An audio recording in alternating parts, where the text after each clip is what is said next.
안녕하세요. 스프링 러너입니다. 오늘은 당신의 코드는 포주하신가요? 라는 주제로 테크톡을 진행을 해보려고 합니다. 본격적으로 테크톡을 진행하기 전에 간단히 저희를 좀 소개해 드릴게요. 스프링 러너는 스프링 기반의 애플리케이션을 개발하는 데 필요한 지식이나 경험을 쌓을 수 있도록 돕는 트레이닝 팀입니다. 지난 2019년에 만들어져서 워크숍 형식의 트레이닝을 운영을 해오고 있습니다.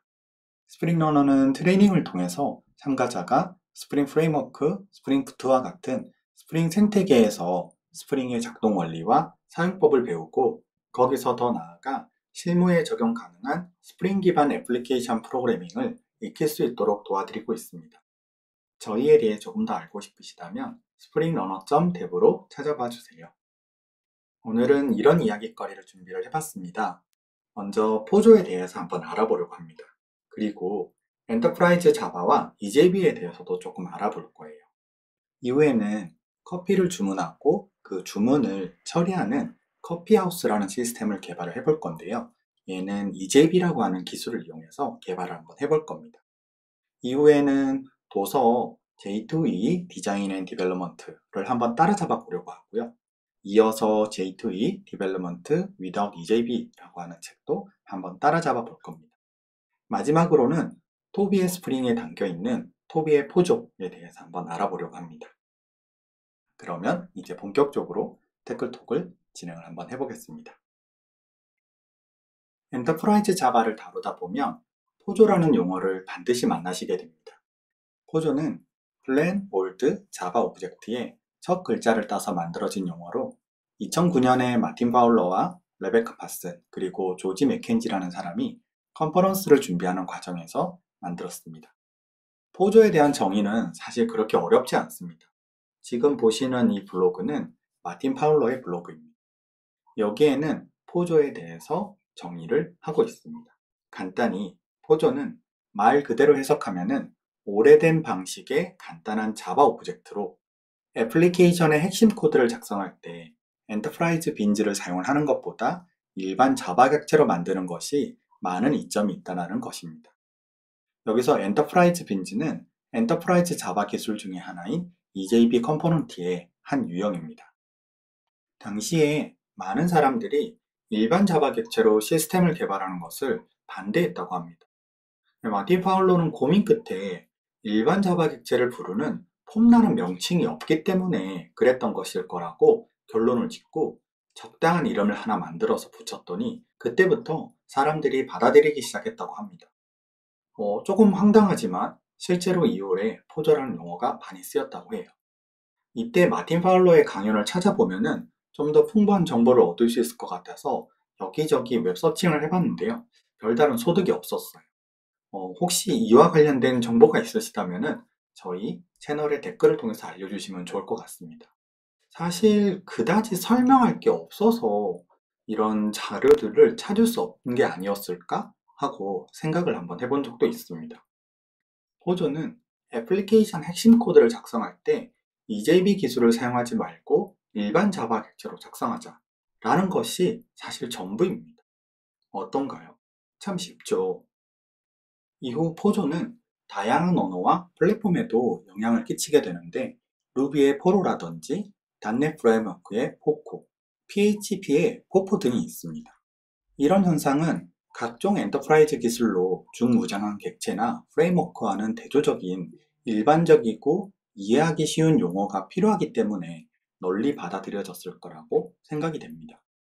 이렇게 일반 자바 객체에 애플리케이션의 핵심 로직과 기능을 담아 설계 개발하는 방법을 포조 프로그래밍이라고 부르며 포조로 개발을 하면 유용한 객체 지향 설계 원칙을 적용할 수 있고 유지 보수성과 확장성을 갖출 수 있습니다.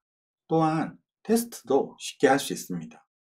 지난 몇 년간 EJB4를 포함해 많은 자바의 기술과 제품, 프레임워크들이 저마다 포조 프로그래밍을 내세웠습니다.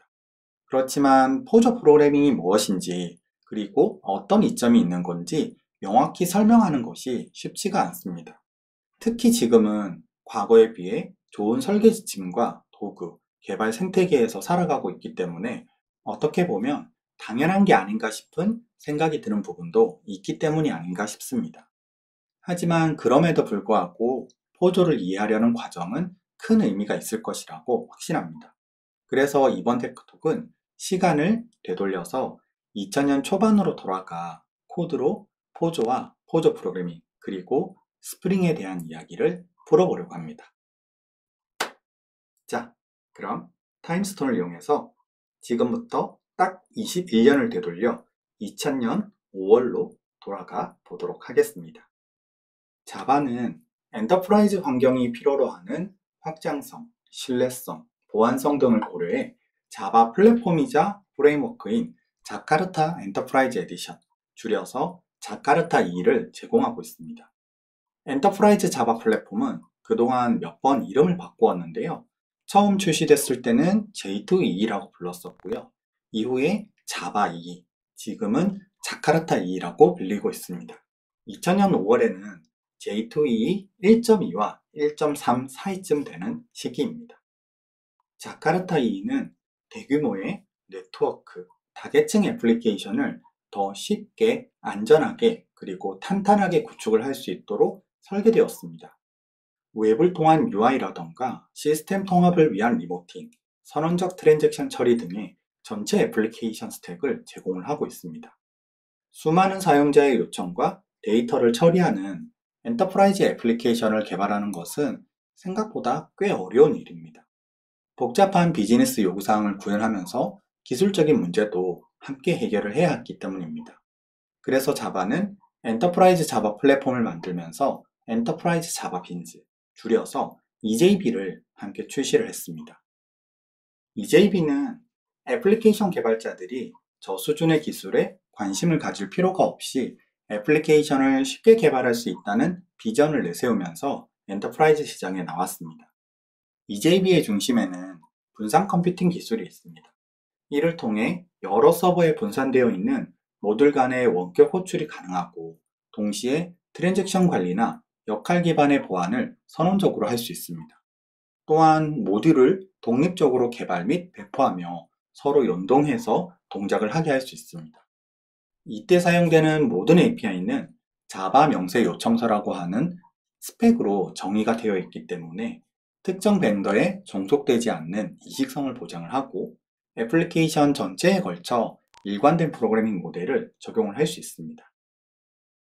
지금부터 EJB를 사용해서 커피를 주문하고 주문을 처리하는 커피하우스 시스템을 개발을 한번 해보겠습니다. 이 커피하우스 시스템에는 고객 애플리케이션과 가게 애플리케이션으로 구성이 될 거예요. 고객 애플리케이션에서는 주문 정보를 작성해서 주문 처리를 가게 애플리케이션에게 요청을 할 겁니다. 가게 애플리케이션은 주문 정보를 받으면 해당 주문 정보를 가지고 주문을 처리하는 그런 일들을 하게 될 거예요. 사실 저도 EJB로 개발을 해본 경험이 없기 때문에 지금 보여드리는 코드는 흉내내기에 불과합니다. 하지만 가볍게라도 EJB의 구조를 경험을 해보실 수 있도록 코드를 준비를 한번 해봤습니다. 현재 EJB의 버전은 4.0 버전까지 출시가 되어 있지만 지금 우리는 2000년 초반으로 시간을 되돌렸기 때문에 2000년대의 기술인 EJB 2.0 스타일로 작성을 할 것입니다. 하지만 앞서 말했듯이 저도 완벽하게 이 당시의 EJB 코드를 작성을 할 자신이 없는데 그 당시의 스타일을 최대한 따라서 한번 여러분들에게 코드를 보여드리도록 하겠습니다. 자, 그러면 지금부터 프로젝트를 생성을 한번 해보겠습니다. 오늘 저는 인텔리지 IDE를 이용할 거고요. 자바 버전은 1.8 버전을 쓸 겁니다.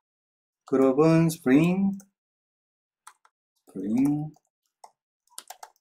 러너, 아티팩트는 커피 하우스라고 할 겁니다. 저는 그레이드를 익숙하기 때문에 그레이드 프로젝트를 쓸 거고요. 자바의 버전은 8버전을 쓰겠습니다.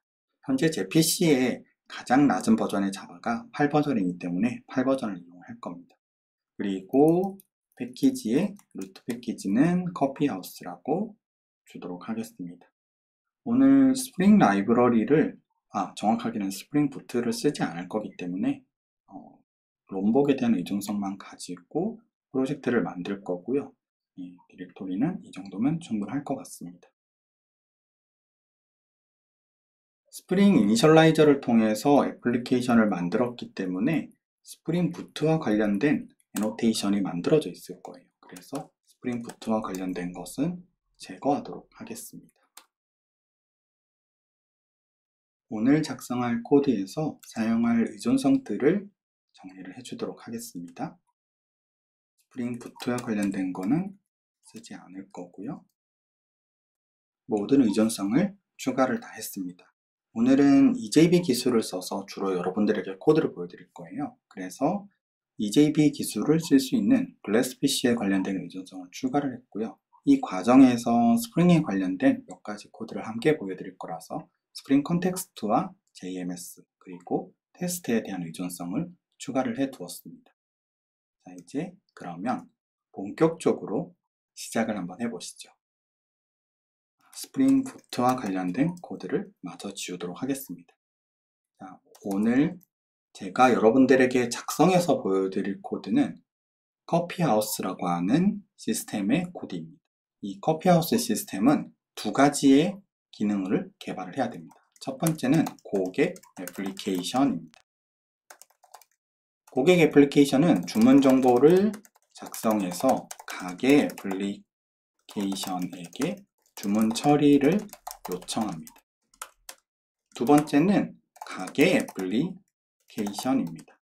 가게 애플리케이션은 주문 처리 요청이 도착하면 주문을 처리합니다. 자, 이렇게 두 개의 애플리케이션을 만들 거예요. 먼저 고객 애플리케이션을 작성을 한번 해보도록 하죠. 하나의 클래스를 만들 거예요. 네, 자바 클래스를 하나 만들 거고요. 패키지, 커피하우스가 루트 패키지니까 여기에 앱스라고 하는 패키지를 만들고 커스터머라는 패키지를 만들고 오더 카운터 EJB라고 하는 클래스를 만들 겁니다. 이건 이제 EJB 기술을 써서 비즈니스, 즉 이제 주문 정보를 작성하고 가게 애플리케이션에게 주문 처리를 요청하는 기능의 클래스를 작성할 거예요. EJB는 비즈니스 클래스는 세션 빈이라고 하는 컴포넌트를 구현을 하면서 시작을 합니다. 세션 빈에 관련된 총 4개의 메소드를 구현할 거고요. 자, 컨텍스트를 주입을 해주네요. 컨텍스트를 그러면은 받아서 유지를 하도록 하겠습니다.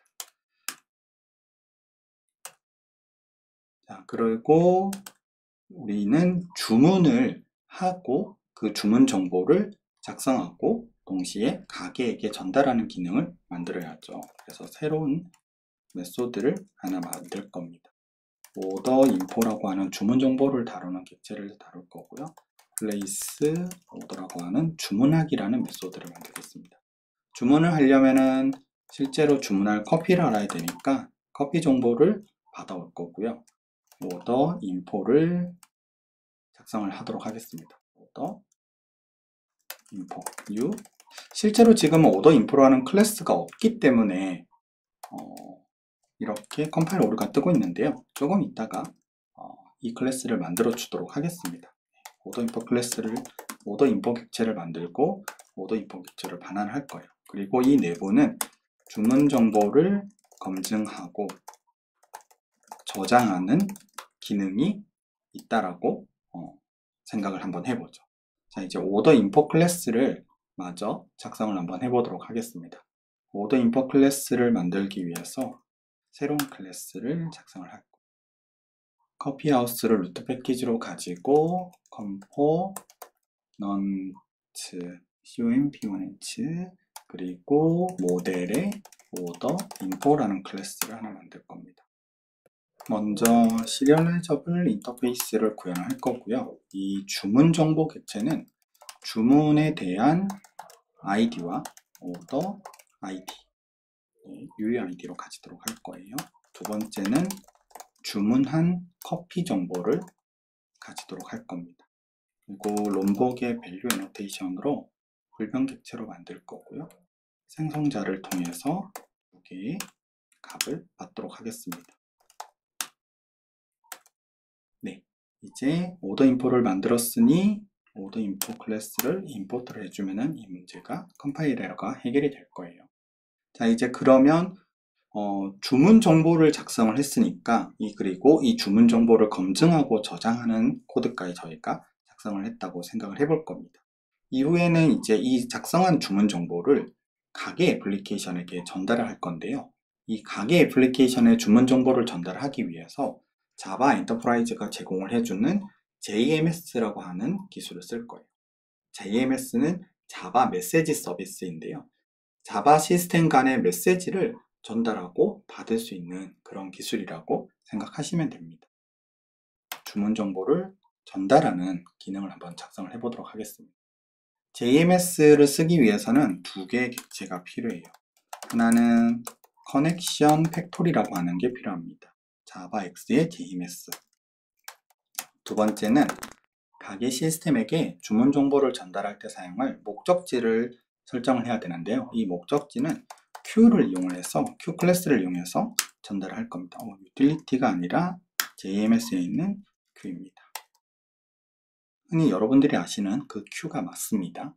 자, 여기에 주문 정보를 전달하기 위해서 order place드라는 객체를 하나 만들 거예요. new order place placd of order info로부터 만들 거고요. 자, 이 placed 객체를 이제 JMS를 이용해서 가게 애플리케이션에게 전달할 거예요. 그러기 위해서는 커넥션을 먼저 얻어와야 됩니다. CONNE 커넥션, JMS의 커넥션이죠. 커넥션 팩토리로부터 create 커넥션. 커넥션을 생성할 때 예외가 발생을 할 수 있는데요. 그건 try catch를 이용해서 잡아주도록 하겠습니다. JMS exception. 네. 이제 예외에 대한 게 해결이 됐네요. 이 커넥션의 경우에는 오토 클로저블 인터페이스가 구현이 되어 있어요. 즉 이제 커넥션을 연결했으면은 커넥션을 종료시켜 줘야 된다는 것을 생각을 해볼 수 있습니다. 자바가 제공하는 문법을 이용해서 커넥션을 열고 닫을 수 있도록 코드를 작성했습니다. 두 번째는 이 커넥션으로부터 세션을 만들어야 합니다. 세션을 만들 때 필요한 옵션은 이렇게 두 가지를 주도록 할 겁니다. 자, 세션의 경우에도 마찬가지로 세션을 열었으면 닫아줘야 합니다. 그래서 자바가 제공해주는 문법으로 세션을 열고 세션을 닫도록 그렇게 작성을 해주도록 하겠습니다. 자, 이제는 실제로 보내야 할 메시지를 작성하고 그 메시지를 세션을 통해서 보내면 됩니다.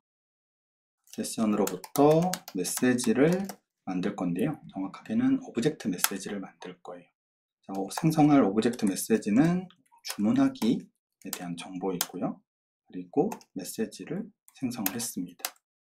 그리고 세션을 통해서 이제 보내줄 거예요. 어디로 보낼 건지에 대해서 지정을 해줄 겁니다. 그래서 저희가 작성했던 Q를 통해서 보내줄 거고요. send를 통해서 메시지를 발행하도록 하겠습니다.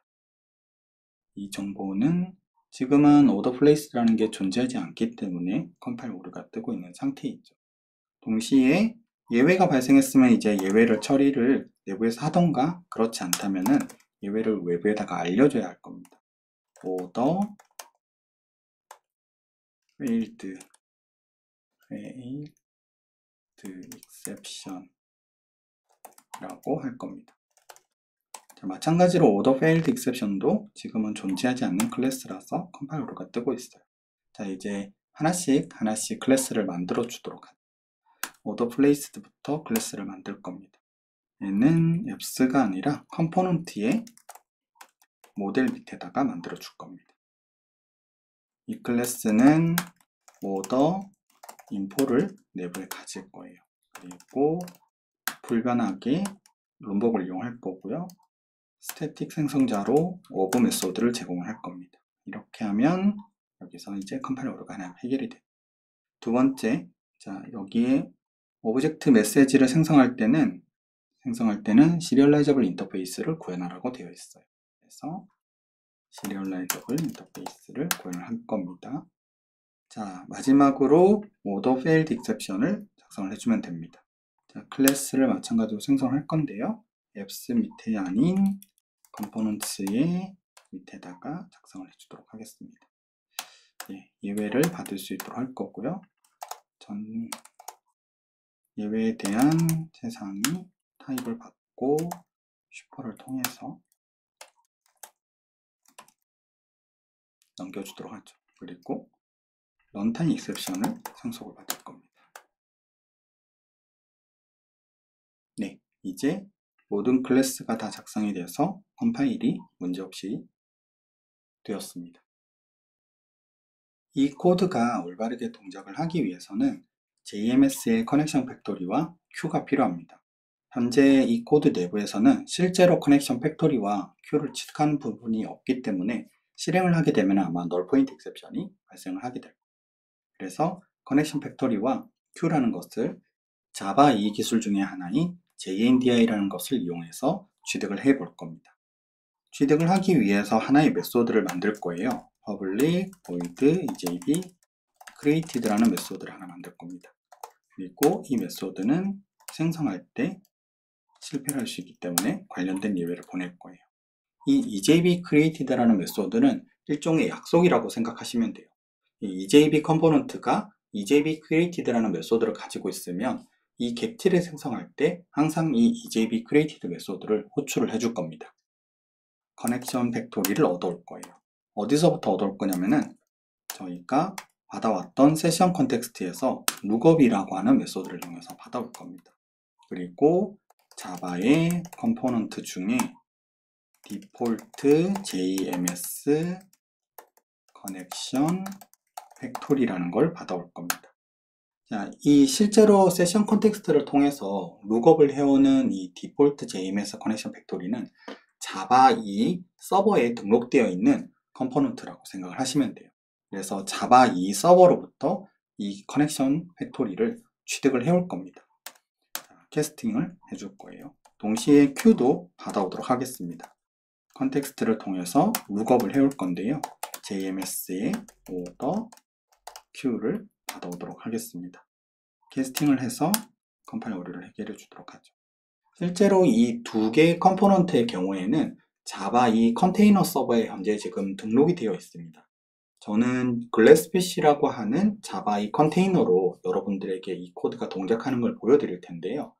현재 제가 글래스피쉬라는 컨테이너를 로컬 PC에 실행을 시켜둔 상태이고 해당 컨테이너에 이 두 개의 컴포넌트를 미리 등록을 해둔 상태입니다. 자, 이제 오더 카운터 EJB에 대한 코드는 모든 작성이 끝났어요.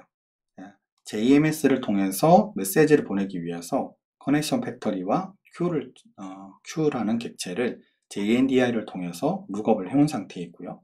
이후에 주문 정보를 place order라고 하는 메소드를 통해서 주문할 커피 정보를 받고 해당 정보로부터 주문 정보와 주문하기라는 객체를 생성하고 그리고 JMS를 이용해서 주문하기라는 객체를 가게 애플리케이션에게 전달을 하고 있습니다. 자, 이제 남은 것은 이 오더 카운터 EJB를 이용하기 위해서 EJB의 마지막 로컬 인터페이스와 그리고 홈 인터페이스를 작성을 해줄 겁니다. 자, 먼저 로컬 인터페이스입니다. 새로운 클래스 아니죠? 인터페이스를 하나 만들 거예요. 오더 카운터 로컬이라는 인터페이스를 만들 겁니다. 그리고 얘는 EJB 로컬 오브젝트라는 인터페이스를 상속받을 거예요. 얘는 주문하기라는 기능을 외부에 공개하기 위해서 사용되는 비즈니스 델리게이트 인터페이스입니다. place order string copy. 두 번째는 홈 인터페이스입니다.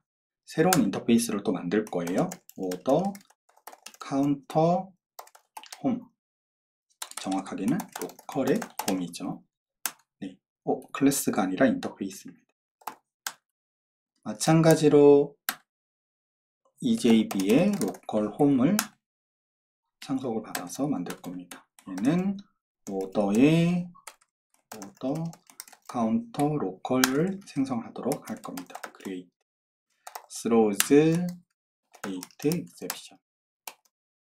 마찬가지로 일종의 약속이라고 생각하시면 돼요. EJB 컴포넌트는 로컬 인터페이스 또는 리모트 인터페이스, 그리고 이 로컬이나 리모트 인터페이스를 생성할 수 있는 홈 인터페이스를 항상 함께 제공을 해줘야 됩니다. 자, 이제 EJB 컴포넌트, 즉 이제 고객 애플리케이션에서 주문 정보를 생성해서 가게 애플리케이션에게 전송을 하는 EJB 컴포넌트를 하나를 모두 작성을 했습니다. 그리고 이 작성한 이 EJB 컴포넌트를 이제 자바 2 서버에다가 배포를 해야 됩니다. 이 배포를 하기 위해서는 배치 지시자라고 하는 것을 작성을 해야 되는데요. 그 배치 지시자는 XML로 작성을 할 수 있습니다. 지금부터 배치 지시사를 한번 작성을 해보죠. 자, 디렉토리 밑에다가 여기다가 새로운 폴더를 하나 만들어 줄 거예요. EJB라고 하는 폴더를 만들어 줄 거고요.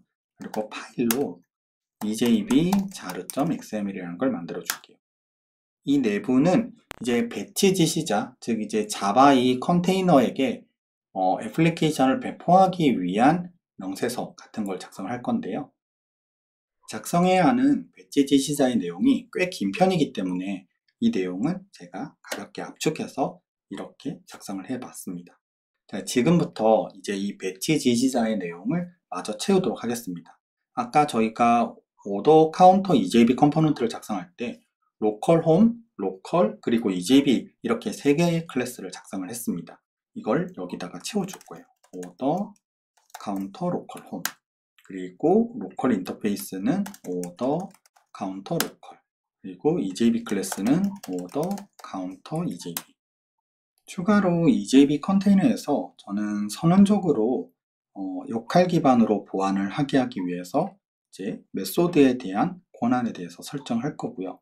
컨테이너 기반의 트랜잭션을 지원을 받기 위해서 이렇게 컨테이너 트랜잭션에 관련된 설정 정보도 같이 작성을 해줬습니다. 이 오더 카운터 EJB 컴포넌트의 플레이스 홀더는 트랜잭션이 처리가 되어야 합니다 라는 의미를 담고 있다고 생각하시면 돼요. 이제 이 작성된 배치 지시자를 함께 포함해서 애플리케이션을 패키징하고 자바 2 서버에다가 배포를 하게 되면은 이 EJB 컴포넌트가 동작하게 됩니다. 지금부터는 이 오더 EJB 컴포넌트를 실제로 한번 실행해보는 코드를 마저 한번 작성을 해보도록 하겠습니다. 그러기 위해서 커피하우스 애플리케이션 클래스로 찾아가겠습니다. 자, 지금부터 자바 2 컨테이너에게 배포된 EJB 컴포넌트인 오더 카운터를 이용해서 실제로 주문을 하기 위한 코드를 한번 작성을 해볼 겁니다. 오더 카운터 EJB 컴포넌트를 취득하기 위해서 커넥션 팩토리라는 걸 우리가 얻었던 것처럼 JNDI라고 하는 기술을 이용해서 컴포넌트를 얻어보도록 하겠습니다.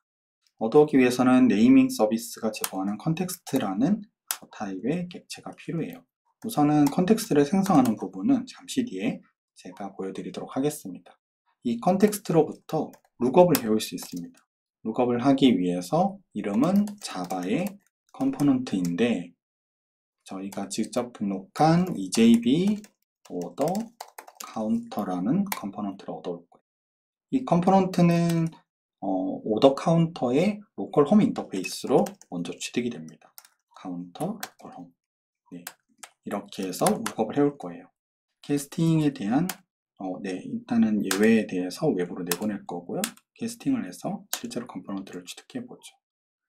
한번 내리고요.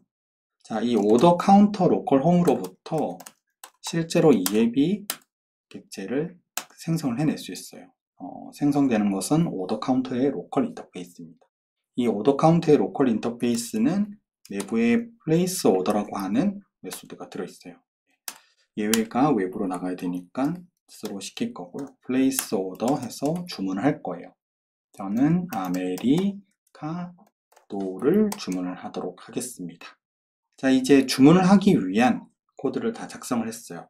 자, 이 코드를 이제 이렇게 생각해 보죠. 오더 카운터 서블릿이라는 클래스 내부에 들어있는 코드 라고 생각을 해봅시다. 이 서블릿이라고 하는 클래스는 자바의 엔터프라이즈 기술 중에 웹 기술을 만들 때 쓸 수 있는 기술이라고 생각을 하시면 돼요. 즉 이제 이 코드는 브라우저를 통해서 외부로 주문 정보를 받아서 그 주문 정보를 해석한 다음에 이 오더 카운터 EJB 컴포넌트에게 주문하기 기능을 수행시키는 그런 기능의 코드라고 생각해 보시면 될 것 같아요. 컨텍스트의 경우에는 사용한 다음에는 꼭 종료를 시켜줘야 됩니다. 자, 이제 컨텍스트를 생성하기 위한 코드를 한번 작성을 해볼 거예요. 스태틱 메소드로 작성을 해서 간단하게 그냥 이용을 한번 해보겠습니다. created context, 자, 그리고 return view 자바 네이밍 서비스의 컨텍스트는 인터페이스예요. 그래서 이 인터페이스의 구현체 중에 하나인 인터널 컨텍스트를 사용을 해볼 겁니다. 이 컨텍스트를 생성을 하기 위해서는 실제로 자바 이 컨테이너에 대한 정보를 제공을 해줘야 돼요. 이 컨테이너 정보를 해시 테이블 객체로 제공을 해주면 되는데 해시 테이블을 직접 쓸 필요는 없고 자바 유틸의 프로퍼티즈 클래스를 이용을 하셔도 충분히 활용을 하실 수 있습니다. 프로퍼티즈를 넣어주죠. 네, 예외를 내보내 주도록 하겠습니다. 이제 이 프로퍼티즈 객체에다가 접속할 자바 컨테이너의 정보를 작성을 해주면 됩니다. 프로퍼티즈에 필요한 정보를 다 작성을 했습니다. 지금 보시는 것처럼 로컬호스트의 3700번 포트를 통해서 자바 이 컨테이너에 접근을 하게 될 거예요. 자, 이제 이렇게 해서 생성할 수 있는, 즉 컨테이너에 접근할 수 있는 컨텍스트를 생성할 수 있는 메소드를 작성을 했습니다. 이 메소드를 이용을 하도록 코드를 바꿔주도록 하죠. 이제 이 애플리케이션을 실행을 한번 해보도록 하겠습니다. 아마 별 문제가 없다면은 이 아메리카노라고 하는 커피 주문을 오더 큐에다가 전달을 하게 될 거예요. 지금 실행이 다 끝났는데요. 지금 잘 동작을 했는지에 대해서 확인이 잘 되지 않네요. 로그를 추가해서 한번 동작에 대한 확인을 해보도록 하죠. 로거를 자바 유틸에 있는 로깅으로부터 글로벌 로거를 취득할 거예요. 로그 레벨은 인포 수준으로 할 거고요. 주문하기라는 정보를 남겨보도록 하죠. 그리고 오더 플레이스드 객체를 출력을 한번 해보겠습니다. 다시 한번 실행을 해보도록 할게요. 잘 동작했다면은 아마 이 로그가 출력이 될 겁니다. 네, 지금 보시는 것처럼 오더 플레이스드라고 하는 정보가 로그에 잘 남고 있네요. EJB로 구현한 고객 애플리케이션의 구조를 다시 한번 간단히 한번 살펴보면은 먼저 오더 카운터 EJB 컴포넌트는 세션 빈이라고 하는 인터페이스와 JMS API를 이용해서 비즈니스를 처리를 하고 있습니다. 그리고 오더 카운터 로컬 홈과 오더 카운터 로컬은 실제로 오더 카운터 서블릿이라고 하는, 즉 이제 이 오더 카운터 EJB 컴포넌트를 쓰기 위한 클래스이죠. 이 쓰기 위한 클래스에서는 로컬 홈과 로컬이라는 인터페이스를 통해서 오더 카운터 EJB 컴포넌트에게 실제로 동작하는 기능을 위임을 하고 있습니다. 그리고 이 과정에서 EJB 로컬 홈이라던가 EJB 로컬 오브젝트와 같은 EJB가 제안하는 여러 인터페이스들을 직접 구현을 하거나 또는 상속을 받고 있는 상태입니다. 이제 고객 애플리케이션은 모든 기능에 대한 구현이 끝났습니다. 이제 가게 애플리케이션을 마저 구현을 해보도록 하죠. 가게 애플리케이션은 주문 처리 요청이 도착하면 주문을 처리할 겁니다. 이 주문 처리 요청은 JMS를 통해서 전달이 될 거예요. 그래서 저희는 가게 애플리케이션은 JMS부터 메시지를 수신해서 주문을 처리하는 코드를 작성을 하게 될 겁니다. 자, 새로운 클래스를 작성을 해보도록 할게요. 앱스 밑에다가 스토어라고 하는 패키지를 만들 거고요. 여기다가 오더 프로세스라고 하는 클래스를 만들 겁니다. 이 오더 프로세스 컴포넌트는 JMS로부터 메시지를 수신받아서 동작하게 될 거예요. 그래서 EJB 컴포넌트 중에 하나인 메시지 드리븐 빈이라는 아이를 구현을 할 겁니다. 이 메시지 드리븐 빈은 메시지 기반으로 비즈니스를 처리하는 컴포넌트를 작성할 때 쓰는 인터페이스입니다. 자, 마찬가지로 컨텍스트를 주입을 해주고 있어요. 컨텍스트를 받아오도록 하겠습니다. 이 컨텍스트를 주입을 해주는 거는 EJB 컨테이너입니다. EJB 컨테이너가 이 오더 프로세서 EJB 컴포넌트를 생성하면서 이 컨텍스트를 주입을 해주고 있는 거예요. 자, 이름을 그러면 좀 더 명확하게 오더 프로세서 EJB라고 주도록 하겠습니다. 그리고 컨텍스트도 필드로 선언을 해주도록 하죠. 자, 이제 됐습니다. 이제 EJB 컴포넌트이다 라는 클래스를 하나 만들었고요. 이제는 메시지를 받아서 비즈니스를 처리하는 코드를 마저 한번 작성을 해보죠. 메시지를 받기 위해서는 메시지 MESSAG 리스너라고 하는 JMS 인터페이스를 구현할 거예요. 자, 이 인터페이스는 온 메시지라고 하는 메소드를 구현을 해야 됩니다. 제일 위에 비즈니스 기능을 구현을 하죠. 자, 지금 저희는 오더 카운터 EJB 코드를 잠시 한번 보시면은 이 오더 카운터 EJB 컴포넌트가 오브젝트 메시지를 생성해서 전송을 하고 있어요. 그래서 오더 프로세서 EJB 컴포넌트도 이 메시지가 오브젝트 메시지라면은 처리를 할 수 있는 겁니다. 그래서 만약에 오브젝트 메시지가 아니라면은 컴포넌트를 처리를 할 수 없겠죠. 그래서 방어 코드를 하나 작성해 줄 겁니다.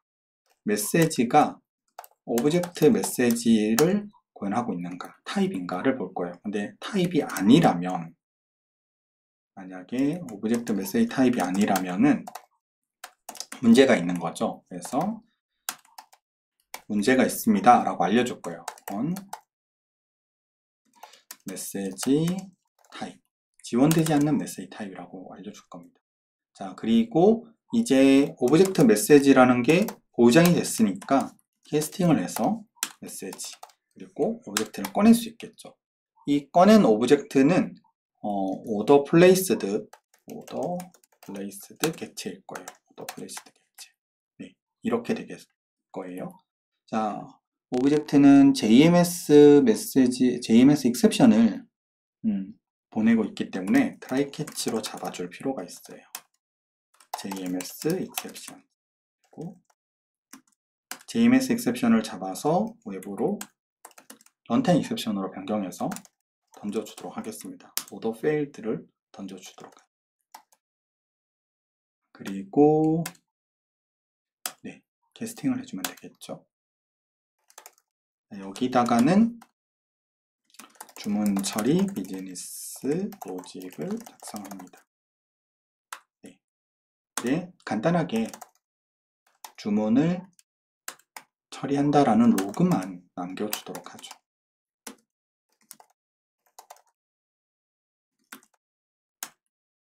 네, 이렇게 로그를 남겨주도록 하겠습니다.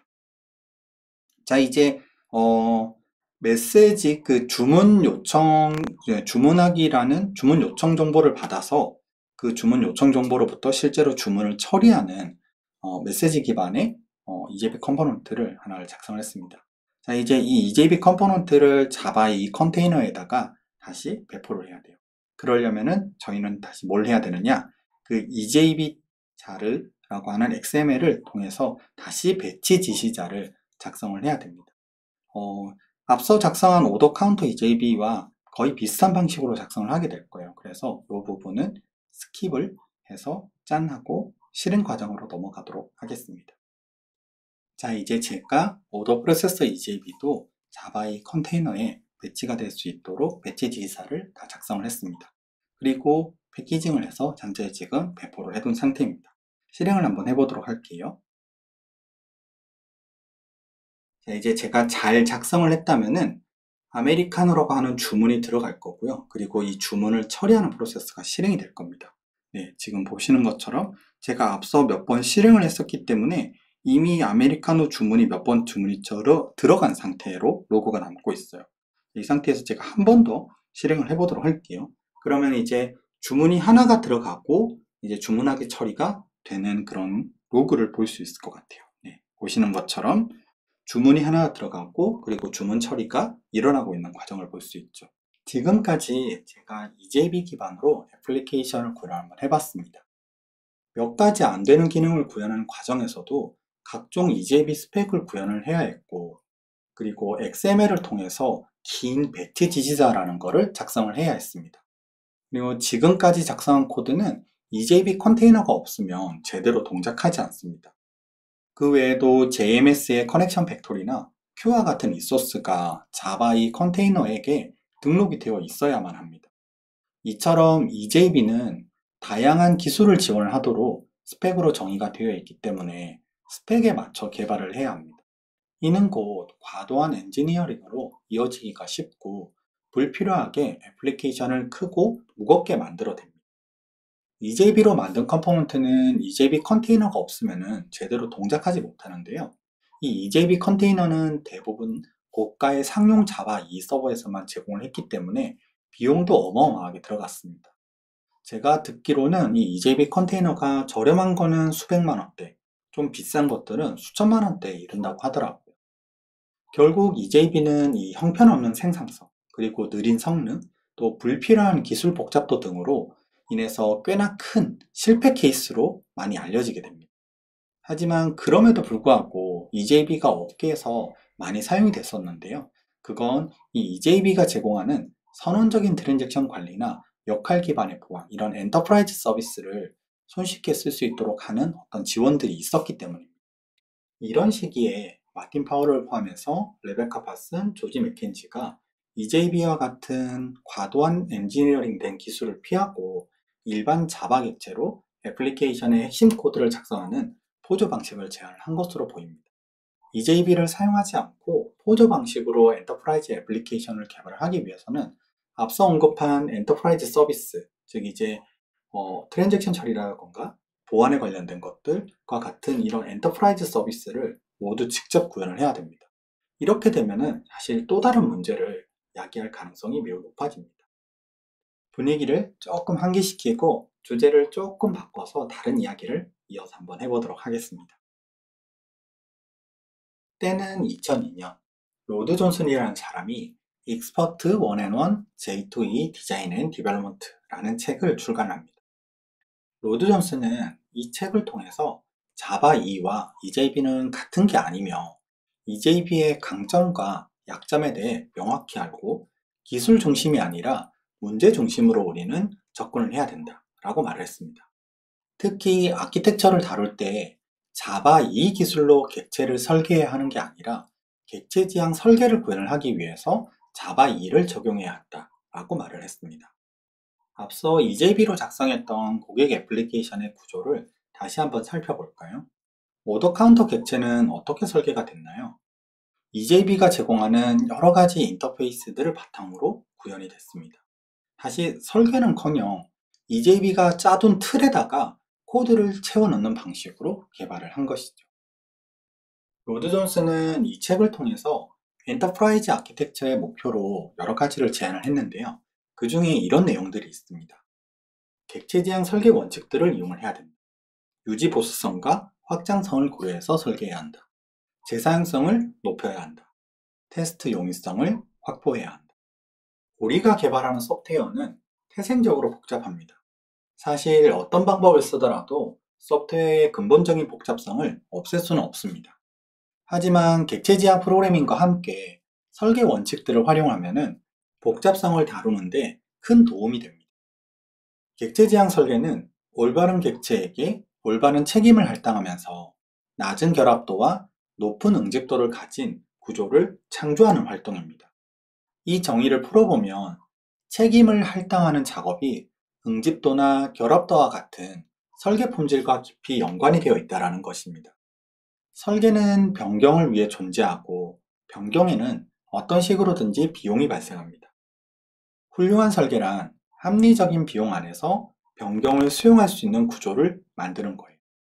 때문에 객체 지향 설계를 통해서 유지 보수성과 확장성, 그리고 재사용성을 얻어야 합니다.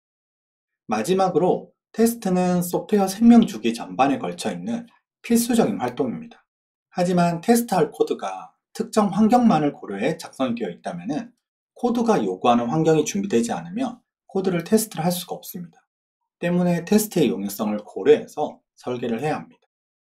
그리고 책 전반에 걸쳐서 자바 2 애플리케이션에서 객체 지향 설계를 적용할 수 있는 다양한 권고안과 함께 방대한 예제 코드를 제공을 하고 있습니다. 그리고 아키텍처 관점에서 크게 4가지 구조를 다루고 있는데요. 비분산 아키텍처, 그리고 분산된 아키텍처. 이 비분산된 아키텍처 안에서는 그냥 전통적인 웹 애플리케이션의 구조 또는 로컬 EJB를 사용하는 웹 애플리케이션의 아키텍처에 대해서 이야기를 다루고 있는데요. 지금부터 저는 이 로드 존슨이 제안하는 설계 방식을 따라서 제가 작성한 EJB 애플리케이션을 변경을 한번 해보려고 합니다. 앞서 말한 아키텍처 중에서 비분산 아키텍처의 로컬 EJB를 사용하는 웹 애플리케이션의 아키텍처를 따라 보려고 합니다. 그리고 객체 지향 설계를 적용할 수 있는 공고안을 적용을 한번 해볼 것입니다. 자, 먼저 저는 오더 카운터 EJB 컴포넌트를 찾아왔습니다. 여기 JMS를 이용해서 메시지를 발행하는 코드를 잠시 볼까요? 이 코드를 보면 커넥션과 같은 리소스를 제어하고 예외를 처리하는 코드가 나옵니다. 이 메시지를 발행하는 코드를 다른 곳에서, 즉 다른 컴포넌트에서 다시 작성을 해야 한다면 어떻게 될까요? 아마도 이와 똑같은 방식으로 리소스를 제어하고 예외를 처리하는 코드를 작성을 하게 될 겁니다. 이와 같이 자바 2가 제공하는 저수준의 API를 직접 사용하면 반복적인 데다가 리소스를 제대로 처리하지 않으면 위험하기까지 합니다. 여기 커넥션의 경우에는 열고 닫는다라는 행위가 굉장히 중요해요. 커넥션을 열기만 하고 닫아주지 않으면 실제로 서버의 리소스가 모두 고갈이 돼서 서버가 제대로 된 요청 처리를 하지 못하게 될 겁니다. 로드 존슨은 템플릿 콜백 패턴을 사용해서 이 자바 2 애플리케이션의 사용의 제어와 예외 처리에 대한 코드를 추상화 뒤로 숨기고 필요한 기능을 깔끔하게 구현을 할 수 있다고 제안을 했습니다. 그러면서 JMS 템플릿이라고 하는 유용한 헬퍼 클래스를 예제로 다루고 있습니다. 지금부터 이 JMS 템플릿이라는 걸 이용해서 이 코드를 한번 바꿔보도록 하겠습니다. 자, JMS 템플릿입니다. JMS 템플릿은 객체를 생성할 때 커넥션 팩토리를 제공을 해주면 됩니다. 그리고 JMS 템플릿을 통해서 메시지를 전송을 할 건데요. 이때 전송할 대상, 어디로 메시지를 보낼 거냐? 지금 저희는 오더 큐에다가 메시지를 보낼 거예요. 그리고 메시지 크리에이터라고 하는 콜백을 작성을 해줄 겁니다. 이 메시지 크리에이터는 세션이라고 하는 매개 변수를 받는데요. 이걸 통해서 메시지를 생성을 할 수 있습니다. 오더 플레이스드 메시지를 우리는 오브젝트 메시지로 만들 겁니다. 자, 이제 더 이상 이렇게 직접적으로 자바 2의 API, 즉 JMS API를 쓰지 않아도 괜찮습니다. 이제는 JMS 템플릿을 통해서 훨씬 더 간결하게 메시지를 보낼 수 있게 됐고요. 동시에 리소스에 대한 처리를 이 JMS 템플릿이 해주기 때문에 굉장히 안전하게 쓸 수 있습니다. 자, 코드를 변경했으니까 한번 실행을 해보죠.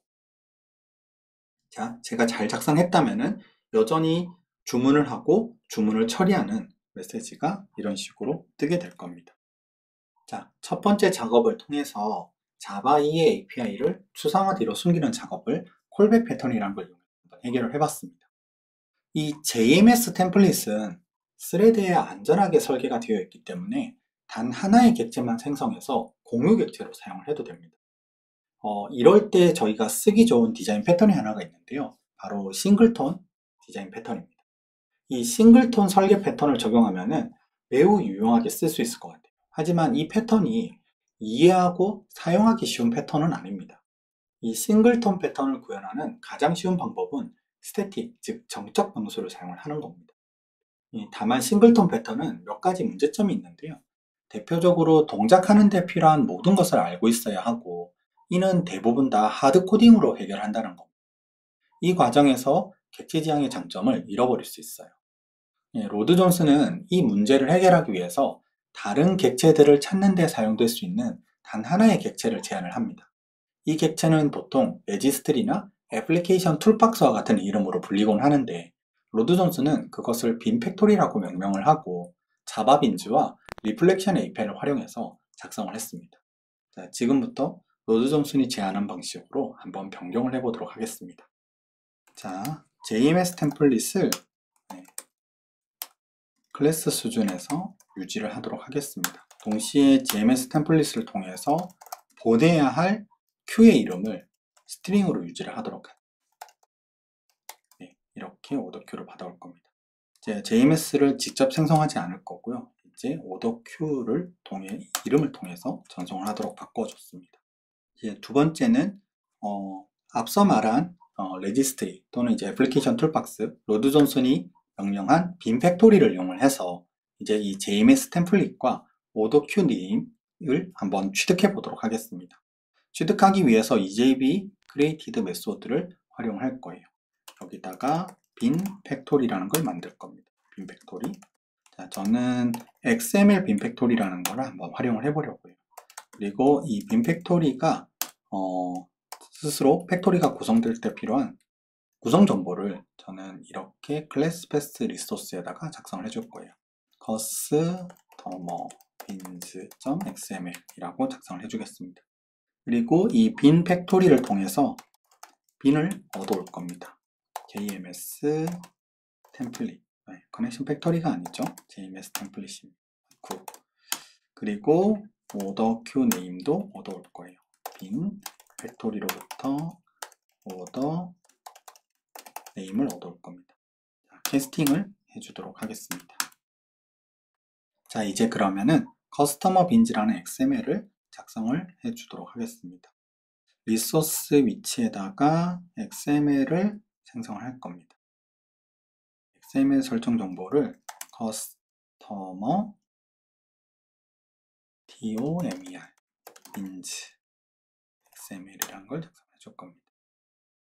네, 여기다가 이제 작성을 한번 쭉 해보도록 하죠. 미리 필요한 스키마 로케이션을 불러보도록 할게요. 네, 필요한 스키마 로케이션 정보를 다 불러왔습니다. 자, 이제 빈을 등록을 할 거예요. 자, 클래스로 JMS 템플릿을 등록을 해줘. 우리는 이 빈의 이름으로 JMS 템플릿이라는 이름을 줄 거고요.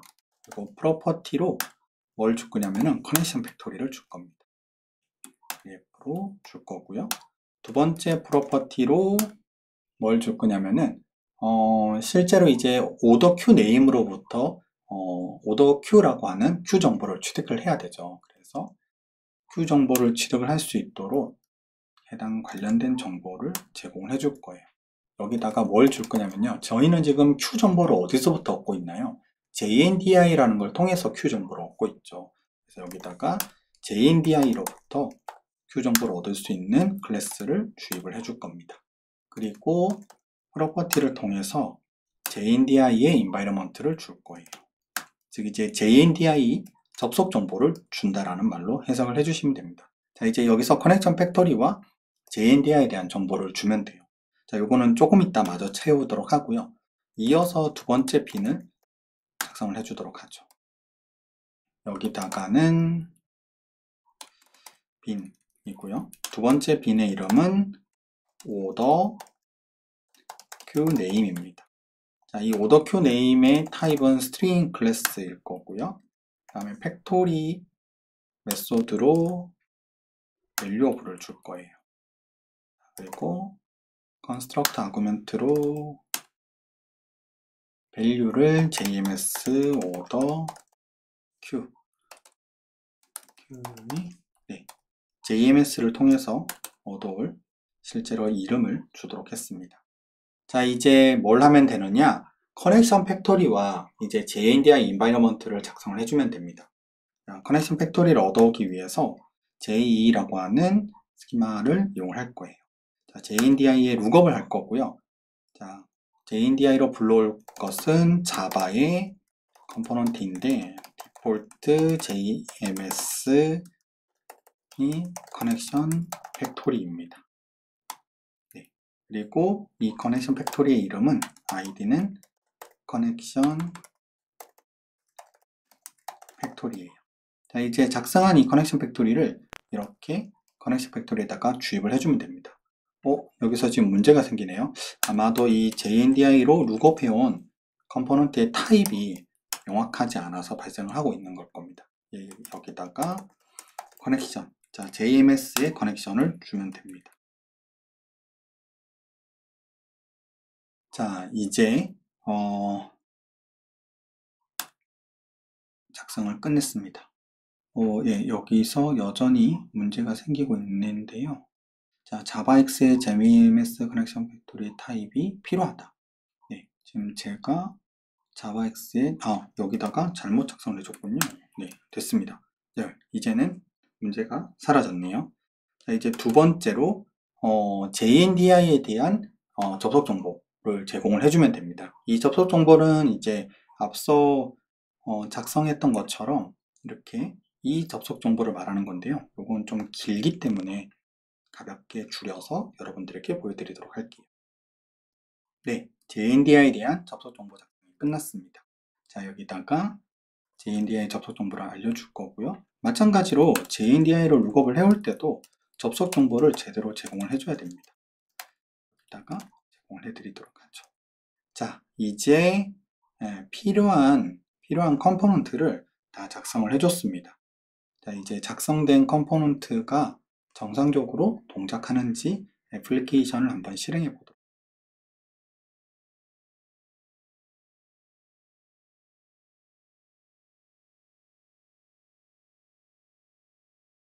예, 지금 보시는 것처럼 크게 문제없이 여전히 주문을 하고 주문을 처리하는 프로세스가 동작을 하고 있습니다. 로드존스는 이 빔팩토리라는 걸 이용을 해서 필요한 컴포넌트 객체들을 미리 빔팩토리에 다 등록을 해두고 빔팩토리를 통해서 컴포넌트를 취득할 수 있도록 이렇게 구조화를 시켰습니다. 이때 이제 이 빔팩토리가 어떤 빈들을 가져야 되느냐, 어떤 컴포넌트들을 가져야 하느냐 라는 관점에서 이 XML이라는 것을 이용을 해서 작성을 했네요. 자, 이제 이어서 세 번째 변화로 한번 가보도록 하죠. 세 번째는 이겁니다. 자, 주문을 처리하는 부분을 한번 쫓아가 보죠. 자, EJB로 다시 한번 쫓아가 보겠습니다. 네, 여기는 이제 더 이상 필요가 없죠. 커넥션 팩토리와. 프로그래밍의 기초 개념 중에서 관심사의 분리라는 게 있습니다. 자, 이를 객체 지향에 적용을 해보면은 관심이 같은 것끼리는 하나의 객체 안으로 모이게 하고 관심이 다른 것은 따로 떨어뜨려서 서로 영향을 주지 않도록 분리하는 겁니다. 또 잘 알려진 객체 지향의 설계 원칙 중에는 상속보다는 합성을 사용하라. 또 추상 클래스보다는 인터페이스를 우선하라. 또 객체는 인터페이스를 사용해 참조하라 와 같은 것들도 있습니다.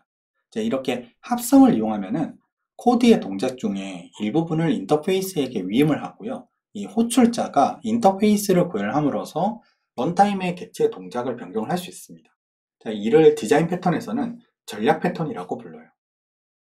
지금 이 오더 카운터 EJB 컴포넌트 내에는 가계 시스템에게 주문 정보를 전달하는 이 과정을 직접 구현을 하고 있습니다.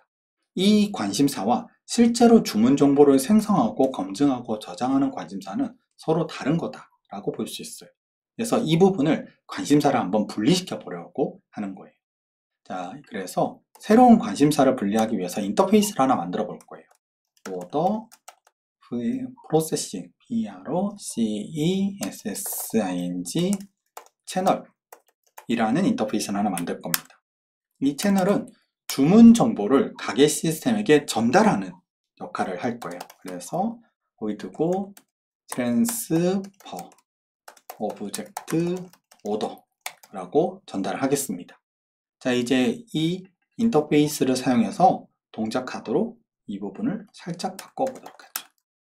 order processing 채널. 여기다가 이제 order processing 채널에다가 트랜스퍼 할 거예요. 자, 우리는 order place들을 트랜스퍼 할 겁니다. 네. 자, 이제 오더 프로세싱 채널을 통해서 주문 정보를 전달한다 라는 방식으로 바꿔줬어요. 자, 이제 JMS를 통해서 전달하는 코드가 어디로 이동을 하면 되나요? 이 오더 프로세싱 채널로 이동을 하면 됩니다. 자, 오더 프로세싱 채널을 구현을 하나를 해주죠. 서포트로 JMS, 네, 패키지를 제가 지금 만들었네요. 자, 클래스를 만들겠습니다.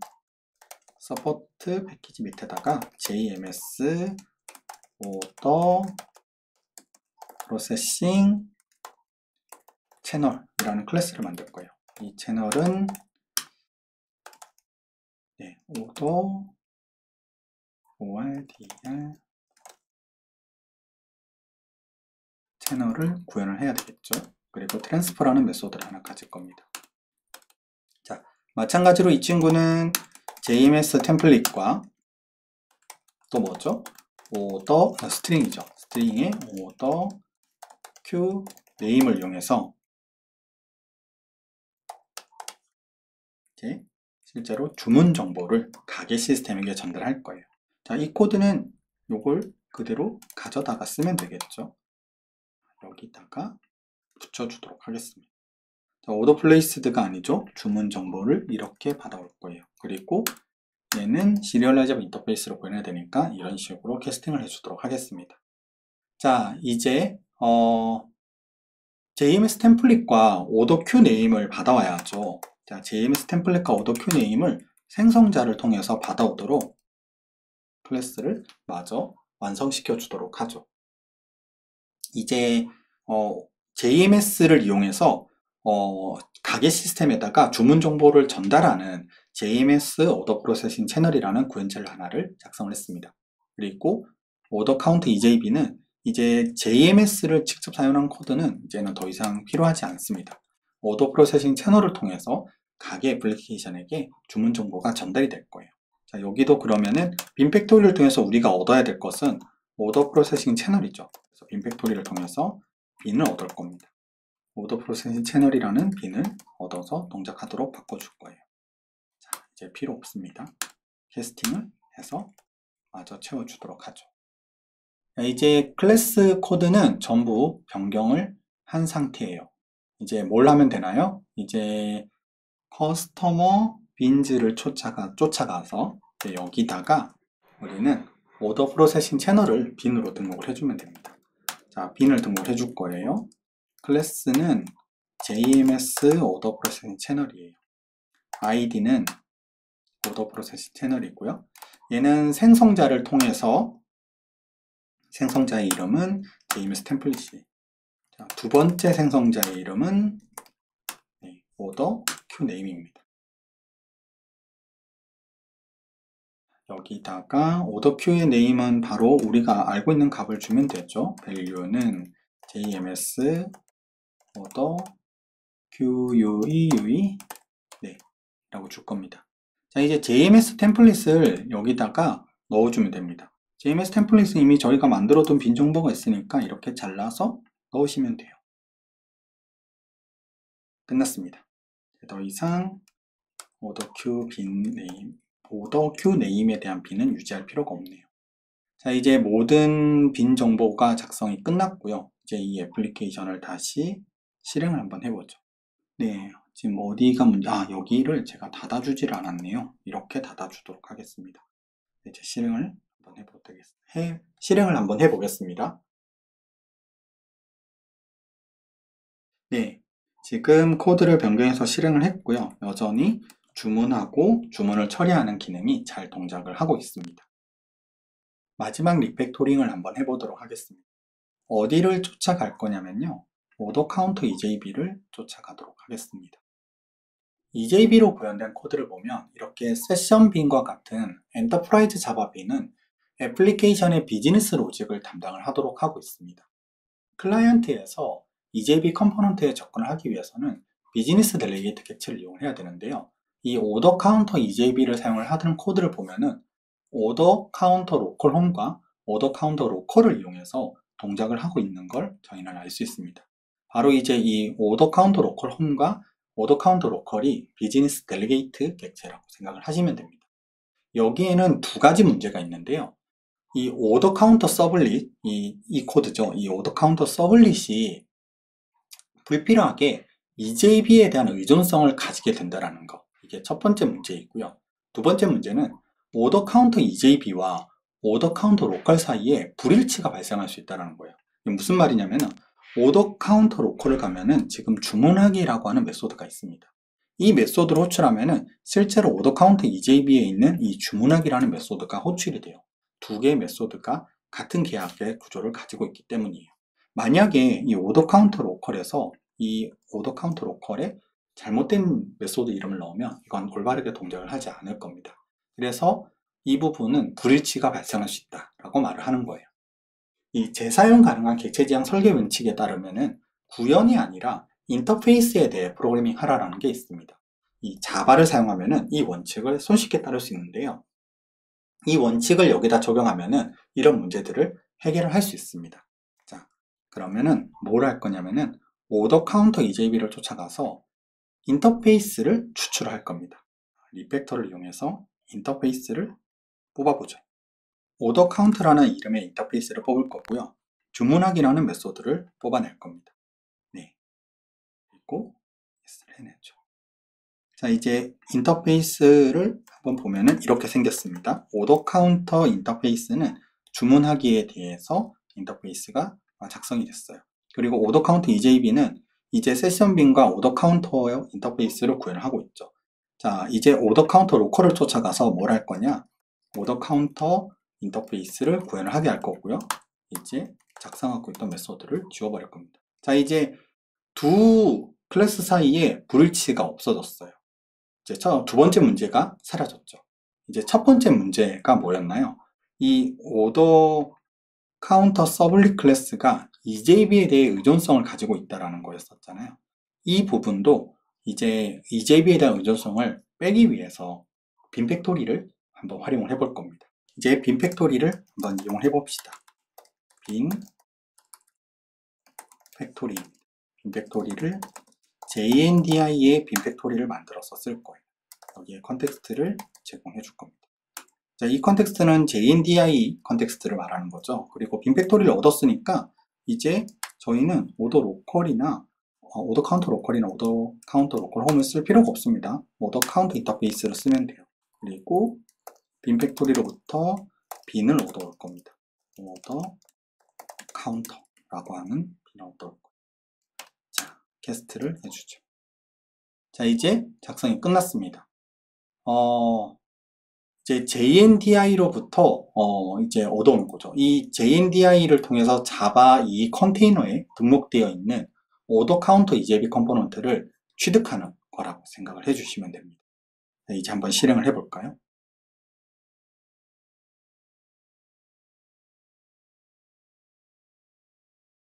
네, 큰 문제 없이 여전히 주문을 하고 주문을 처리하는 프로세스가 동작을 하고 있습니다. 어떤가요? 코드의 변화가 좀 느껴지시나요? 정리하자면은 코드의 구조가 이와 같이 바뀌었습니다. 오더 카운터 EJB에서 주문 처리를 요청하는 과정이 분리가 되었습니다. 인터페이스를 통해서 느슨하게 결합되는 방식으로요. 그리고 이 과정에서 복잡한 자바 EE API가 뒤로 숨겨졌습니다. 그리고 오더 카운터 서블릿도 EJB 인터페이스가 아니라 보편적인 자바 인터페이스, 즉 이제 오더 카운터 인터페이스를 가지고 동작하도록 바뀌었습니다. 덕분에 오더 카운터 EJB, 오더 카운터 서블릿이 확장성과 재사용성을 갖추게 된 것 같아요. 동시에 어설프지만 EJB 컨테이너가 없이도 동작시키고 테스트를 할 수 있습니다. 자, 그러면은 오더 카운터 EJB의 테스트 코드를 한번 작성을 해보죠.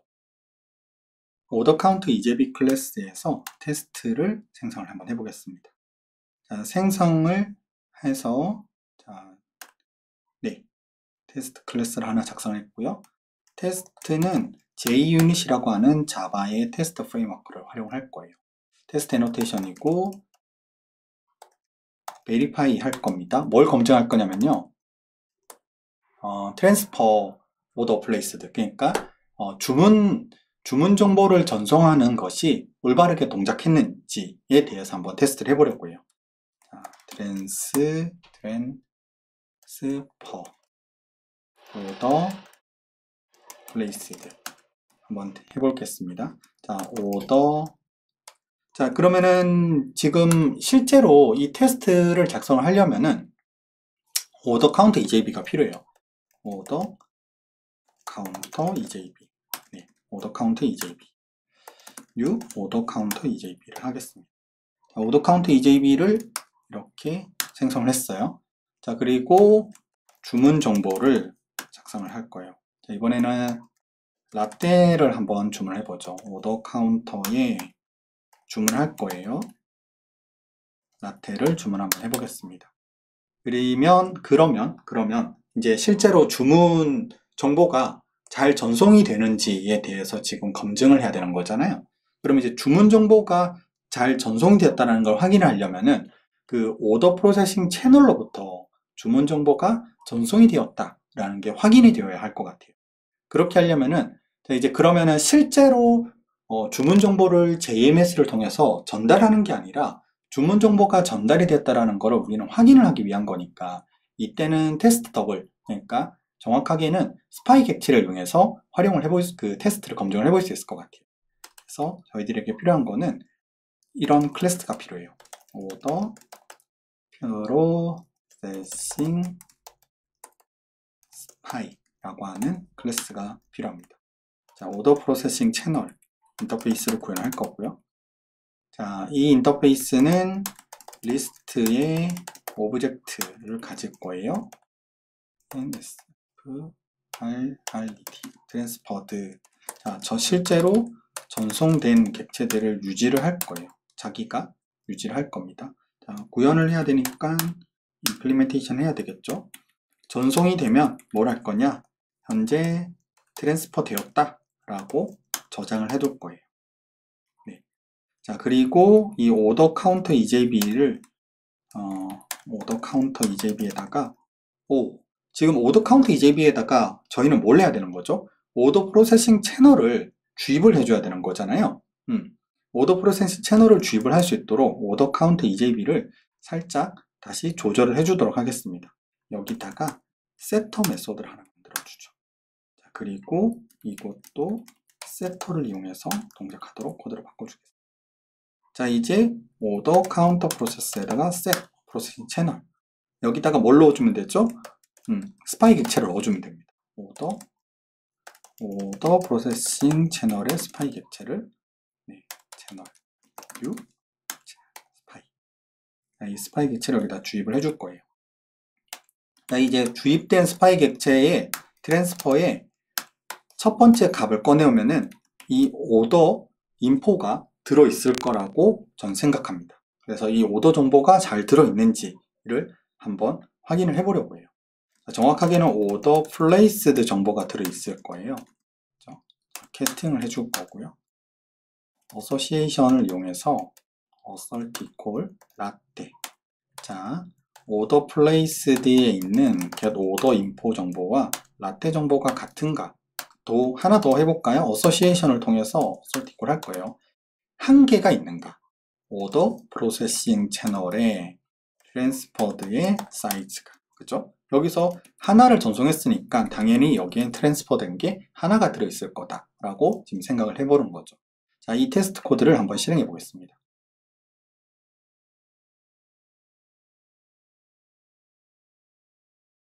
네, 잘 동작을 했네요. 이처럼 객체 지향 설계를 적용하면은 쉽게 그리고 빠르게 비즈니스 로직을 테스트를 할 수 있습니다. 이렇게 작성된 테스트는 이렇게 작성된 테스트를 빌드 과정에 통합시키면은 자동화된 테스트 또한 적용이 가능합니다. 커피하우스 애플리케이션은 주문과 주문 처리하기라는 문제에 집중해서 객체가 이제는 설계가 된 것 같아요. 그리고 구현하는 과정에서 자바 2의 기술을 활용을 하도록 코드가 개선이 좀 된 것 같습니다. 물론 시스템이 올바르게 동작하려면 EJB 컨테이너가 제공하는 선언적 트랜잭션 관리는 여전히 필요한 상태입니다. 그래서 아직 EJB 스펙을 유지를 하고 있는 거죠. 아니, 뭔가 이상하다라고 생각하시는 분들이 계실 것 같아요. 지금 제가 코드를 라이브 코딩을 작성을 하는 과정에서 JMS 템플릿이라던가 빈팩토리라던가 또 뭐 커스터머 XML, 커스터머 빈즈 XML과 같은 것들을 쭉 작성을 했는데요. 아니 분명히 이런 코드를 작성할 때 스프링 기술이 보인 것 같은데 아니, 이게 무슨 사기냐? 그냥 스프링 기술을 써서 코드를 개선한 게 아니냐라고 생각을 하실 수 있어요. 네, 이게 스프링 기술을 한두 번 써보신 분들이라면은 그런 의심을 충분히 할 수 있습니다. 하지만 절대 제가 그렇게 사기치지 않습니다. 물론 이제 최신 스프링이 제공하는 좀 세련된 방식을 쓰긴 했지만은 당시 로드 존슨이 이 책을 통해서 보여줬던 아이디어와 예제 코드를 흉내내서 여러분들에게 보여드린 겁니다. 당시 로드 존슨이 작성했던 코드를 잠시 제가 보여드리겠습니다. 이 코드가 로드 존슨이 당시 그 책에서 작성했던 예제 코드입니다. 지금 보면 박스 오피스라고 하는 EJB 컴포넌트가 있어요. 이 컴포넌트는 세션 빈을 구현을 하고 있는 EJB 컴포넌트이고요. 보시는 것처럼 박스 오피스라고 하는 인터페이스를 구현을 하고 있어요. 이 박스 오피스는 이런 식으로 그냥 일반적인 자바 인터페이스이고요. 내부에는 이 박스오피스라는 인터페이스가 제공을 해야 되는 여러 가지 비즈니스 기능들이 정의가 되어 있습니다. 박스오피스 EJB 컴포넌트를 쫓아가면은 EJB 크리에이티드라는 메소드를 통해서 뭘 하고 있나요? 빈 팩토리를 취득해서 그 빈 팩토리로부터 빈을 취득하고 있어요. 취득한 빈은 다오 객체와 그리고 크레딧 카드 프로세서라고 하는 빈을 취득을 해서 내부에서 비즈니스 동작을 하는데 필요한 것들을 수행을 하고 있습니다. 그러면 이 빈 팩토리라고 하는 게 뭐냐? 이 빈 팩토리는 이 상위 박스오피스 EJB 컴포넌트가 상속받고 있는 이 클래스로부터 취득을 하고 있는데요. 실제로 프레임워크에 쫓아가면 좀 더 명확하게 이 빈 팩토리에 대해서 알 수 있습니다. 빈 팩토리를 쫓아가려면 프레임워크의 src, 컴의 인터페이스의 빈즈의 팩토리의 빈 팩토리라는 인터페이스를 볼 수 있습니다.